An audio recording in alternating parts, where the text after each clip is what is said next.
Hello YouTube, and welcome to another Elder Scrolls lore video. Today we're talking about the Elvish languages of Tamriel. This was a pretty popular request after my videos on Gel, the Argonian language, and Dovazul, the dragon language. Since there's less lore on these languages than those languages, I decided to group the languages of all the Elvish races together in one video, to make it a bit more substantial. That said, I hope that you guys will enjoy this video, and let's just quickly begin.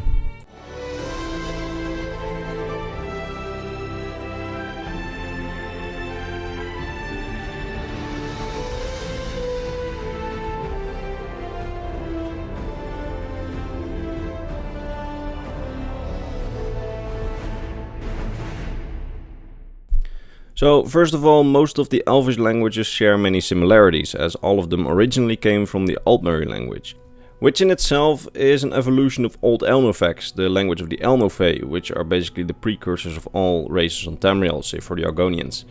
But this Dunmurry language, let's call it the base for all Elvish languages, had its origin on the continent of Dunmurry. This continent is where the language developed from a dialect of Old Elnofex to a wholly separate language. On present and past day Tamriel there have been many languages of this original Dunmurry language. There was Aeledon, the language of the Aelids, Falmer language, or Falmery, Dunmurry, the language of the Dark Elves, and Dwemeris, the language of the Dwemer. There's of course also Old Orcish and New Orcish, which we will talk about later in the video. And there are different sub-languages like Bosmery and Piandanean, which we don't know a lot about unfortunately, but we'll touch on that later in the video as well. It's presumed that the High Elves that we see right now on Tamriel and Somerset still use a dialect of the Old Dunmurry language, but that other races of elves around Tamriel have evolved a language of their own. While the language of the Altmer right now on Tamriel is probably also an evolved version, it's known to be the closest thing to Old Altmeris that we still have in terms of language. You see, even if these languages share a similar origin, that doesn't really mean that these languages are not inherently different. You can view this whole group of languages, the Dunmurry languages, as a sort of language family. Think of how we Dutch, because I'm Dutch, speak a Germanic language, Dutch. But so do the Germans, the Swedish, the Norwegians, the Icelandic people, and even the English are technically a Germanic language. All these languages are Germanic languages and they share an origin point somewhere in history, but they have evolved so far apart that while you can see similarities, they are different enough to have very different words, grammar rules, and in some cases even sentence structure. I, as a Dutch person, can certainly recognize that someone from Norway speaks a Germanic language, and it's a bit like my language, but I can't understand it. Same with the Elvish languages. For example, a High Elf would be able to recognize an Dunmurry language like Dunmurry's, but they won't really understand it instantly. Unless, of course, they studied and learned the language. It's basically the same case with the alphabets. If we take a look at this image that our good friends at the Imperial library have compiled from the fonts that we find in the game, then we can see that it's really clear that Dwemer, Aelid and Falmer alphabets definitely originated from the same starting point, but that there's a lot of variations at the end. With some effort, an Aelid would of course be able to read like Falmer runes, but while some are similar, there are also definitely some wildly different runes and there are some significant differences. Unfortunately, we don't really have any concrete examples of Dunmurry alphabet, however I can probably assume that they use the same alphabet as Aelids or close to Aelids, as we will touch on later in the video. Now, before I talk some more in depth about the languages, I wish to group them into two categories. One is the languages that are still used on Tamriel, which the people on Tamriel can still translate and speak.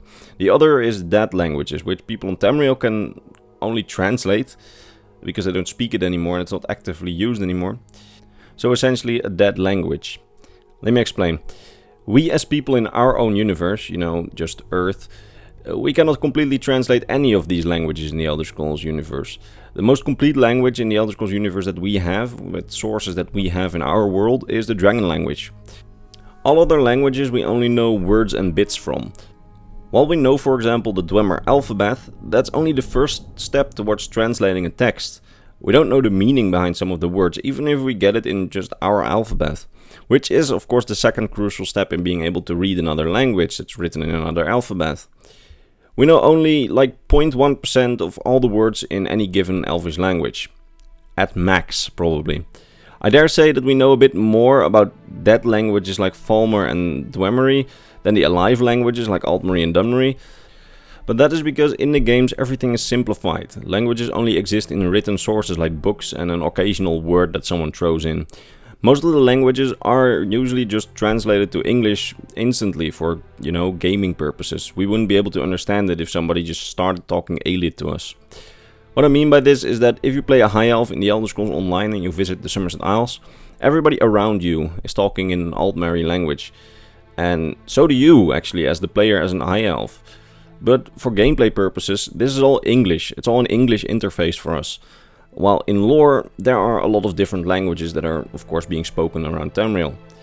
So, while these languages like Altmerry, Bosmerry and Dunmurry are very much alive right now, we don't have much concrete things to go on to translate them. In terms of Falmer, Aeliden and Dwemer, however, the dead languages, we have a little more to go on because there is a lot of historical writings in the games, and there are of course murals and inscriptions that relate to quests and of course to the lore of these long lost civilizations, which basically means we just have a lot more sources for these languages and thus we know a bit more about these languages.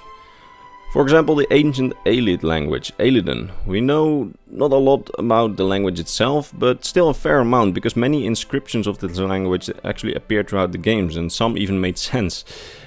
Especially in Oblivion there were some, and even in the Elder Scrolls Blades there's an inscription, which can be translated as I found out. Online there are pretty big dictionaries of the words that we know in these languages. These languages might look big, but remember that it's maximum 0.1% of the total language. Even though it's a small portion of the language that we actually know, it's still quite impressive what the community has been able to extract from what the developers just gave us in the games, which is very little to really build a language. Using these resources, however, I've been able to partially translate this Aelid tablet from the Elder Scrolls Blades, which was honestly a lot of fun to do. But remember, I couldn't have done it without the pre-existing resources of the people in the community who worked on all these resources. If you look at this tablet, you can see the Aelid runes in it, which translated to our alphabet say Ran, Selamariel, Nenagai. Now, we have no idea what Ran means, but people online have speculated that it might be the word Aaron, which means king, and then Selamariel, which is the name of an Aelid king, who plays a large role in the main quest of the Elder Scrolls Blades. And finally there's the word Nenagai, which is most likely a combination of the words Nen and Naga, which means water and death, combined to waters of death. So the full inscription of this tablet likely says something like King Selamariel, waters of death. So most likely something like King Selamariel went to the waters of death, or has gone to the waters of death. To do this was actually quite fun, and again, wouldn't have been possible without, all the community resources already available. The Dwemer and Falmer language, however, are very similar in the regard that we have historical text from both and a lot more sources from both compared to the Aelid language. However, unfortunately, some of these texts can be very nonsensical and are just random key presses by the developers, translating into things like AB, HI, QR, ST, as if they just took excerpts from the alphabet for certain runic decorations on things like doors, which they probably did, to be honest. But there are some actual translatable things. And those translatable things go into two categories for both Dwemer and Falmer. You have the ones where their runes are used to directly type English language texts, like the Falmer tomes you can find in Dawnguard, because you can quite literally just translate them yourself using the Falmer alphabet, and then an English text rolls out. Another good example is the Easter egg paying respect to a developer's father in Morrowind with Dwemer runes. But there are in fact also some actual examples of Dwemer and Falmer language, with the most notorious being of course Samos Stone in Markarth.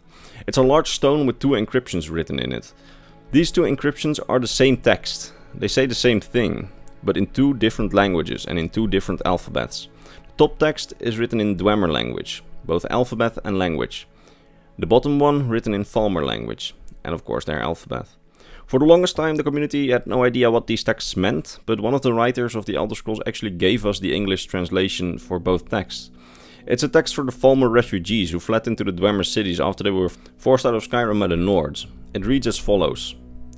And so it was that your people were given passage to our steam gardens, and the protection of our mathematics. Many of your people have perished under the roaring snow-throated kings of Mara, and your wills were broken. And we heard you, sent our machines against your enemies to thereby take you under. Only by the grace of the Dwemer did your culture survive, and only by the 15 and 1 tones did your new lives begin. We do not desire thanks, for we do not believe in it. We do not ask for gratitude, as we do not believe in it. We only ask you to accept to partake in the symbol of our bond, the fruit of our stones. And as your vision clouds, as the darkness set in, fear not. Know only our mercy and the radiance of our affection, which unbinds your bones to the earth before, and sets your final path to the music of your new eternity. This text is extremely interesting in its own right, as it's the last thing most Falmer read before being blinded by the Dwemer and later be enslaved after being promised refuge. We don't have time to analyze it now, but it's more of a thing for a future Falmer Dwemer video or something like that. But the most interesting thing is that it is written in both languages, meaning that if you know one of the two languages, you can use this stone to start learning the other. We know that this very stone is what helped Calcelmo in Skyrim to learn the Falmer language, and put him in the position to translate Falmer tones. And we have to understand that this stone in general is very important as a source for scholars to decipher the Falmer language, since many of the translation sources for it have been lost to history. Meanwhile, Dwemer language still has an abundance of sources, since there's multiple books written in both Dwemery and Altmerry, the latter of which is still used in the Summers and Isles presumably. This makes translation to and from Dwemery relatively easy for in-universe scholars like Calcelmo. Unfortunately for us game lore freaks, it's a little harder, as we are given limited source material in the games. Unlike, in-universe researchers who can just go to a Dwemer ruin and start translating, inscriptions, we have to do it with whatever textures Bethesda decides to give us. But my point is that this stone is one of the main links to the preservation of the Falmer language and history, as it's the only stone of its kind known to exist, with which we can use it to, translate Dwemer to Falmer or Falmer to Dwemer, and Dwemer is still a language that can be relatively easily learned. This stone is actually loosely based on the Rosetta Stone in our universe, as probably some of you who are history buffs were already thinking, which is a stone depicting a text in ancient Greek and ancient Egyptian. And the ancient Egyptian, of course, in their, before then, relatively unknown hieroglyphs. We couldn't translate anything before that. This stone became key in translating ancient hieroglyphs and, research to Egyptian history in general. This is really like this stone that Calcelmo has, with the Dwemer commandment on it. Another interesting tidbit to know about these dead languages is that it's speculated that the Falmer language is actually a language which combines elements of the Dwemer language and the Altmerry language, and some original elements. This is speculated on the grounds of having a couple similarities between the languages. Just like some think that certain elements of Eiliden actually influenced the human Cyrodiilic language, since many of the early Needs in Cyrodiil of course lived under the Aelids in a system of slavery for a very long time. And thus a lot of people speculate that they might have taken elements of the language of their former masters and incorporated into their own human language. Now, in terms of languages that are still alive, we have Altmerry, spoken by the High Elves, of which we primarily know that it's a little bit similar to Eiliden. Many words of the language of the Aelids actually appear in the language of the High Elves. This is because the Aelid language never really evolved very far away from the root Altmerry language, neither did the High Elf language. So while we have little sources on pure Altmerry language, we can assume that their runes look a lot like Aelid runes, and that their language is largely identical to the Aelid language, as the Altmerry language is also very close to the original Altmerry language, which we know that the Aelid language is very close to. So most likely it will also have very similar grammatical rules. Now, the Dunmurry language is a bit different. We know that unlike other languages, Bethesda has not developed it beyond a few words. For example, Falmer, Aelid and Dwemer language have some known grammatical rules. This has not been developed out of game for Dunmurry. There are probably grammar rules and a lot more words known in universe because it's an actual language that we know exists. It's just that we don't know them. We don't have any sources to analyze it. All that we really know about the Dunmer language are some words, and we know that it's written in Daedric letters, which is most likely coming from the fact that Dunmer primarily worshipped the Daedric lords, apart from the tribunal of course during that period. And thus they have probably adapted their language to the Daedric alphabet. We know select words from the language, like the word Enwa, meaning outlander or slave, but other than that, we don't really know anything of it. We honestly know even less of the Bosmer language of the Wood Elves, of which we know that it exists, and we know that it's been influenced by the Aeliid language at some point, but other than that, we have nothing. We don't have any other information on the language. Same for Piandanean, you know, the language of the Sea Elves. We know it exists because King Orgdam of Piandane is known to have a translator that translates other languages to Piandanean. We just don't know much else, unfortunately. That's just literally all we know. A language that we know a little bit more of, although not as much still, is the Old Orcish, the old language of the Orcs, which was used before the Second Era. We have a couple of texts written in Old Orcish, which are basically poems that have direct translations to them, of which some speculative grammar rules have been derived by the community and some translations, but save for a few excerpts in some Old Orcish poetry, we have nothing to go on for this language. We know it exists, and we have some text in it, but we have nothing else. We have even less of modern day Orcish, apart from some words which came to be used by orcs, you know, in the games. We know nothing. We know that modern Orcish is a lot different from Old Orcish, and we know that there's even less on modern Orcish, which came to be used by some orcs somewhere between the First and Second Era, as by the time of the Elder Scrolls Online it was already rare to find someone who could actually understand Old Orcish, meaning that Old Orcish was used at least in a majority of the First Era, and of course the Meretic Era if orcs existed by then, which isn't really agreed on by the community. So this was basically an overview of all Altmerry languages. Unfortunately, not all of them are as developed as I would wish they were, but hey, what can you do? It's already a lot of fun to attempt to translate what there is. That said, these kind of translations would not be possible without the people documenting the languages, the alphabets, deciphering the grammar, and making dictionaries of what we know. Without those people, you know, this video and my hobby of translation would not really have been possible. So hereby a little shout out to all the hardworking and dedicated people in the Imperial Library, the UESP, and of course the Elder Scrolls Wiki. Their documentation on these languages was extremely helpful for this video, and I can recommend checking out those places, especially the Imperial Library and UESP, if you wish to learn some more about the individual languages, their grammar rules and words. That said, I reached the end of this video. If you liked it, consider sticking around until next Thursday when there's a new Elder Scrolls lore video. And before I end this video, allow me to thank my top patrons, Mr. Bernardo Binda, Mr. Metalloid1v1, Mr. Christmas, Mr. Gabriel Binda, Mr. Hayden Barnes and Mr. Para. These guys, along with the others on screen, make my weekly lore videos possible. So with that said, I will see you next Thursday. Bye bye.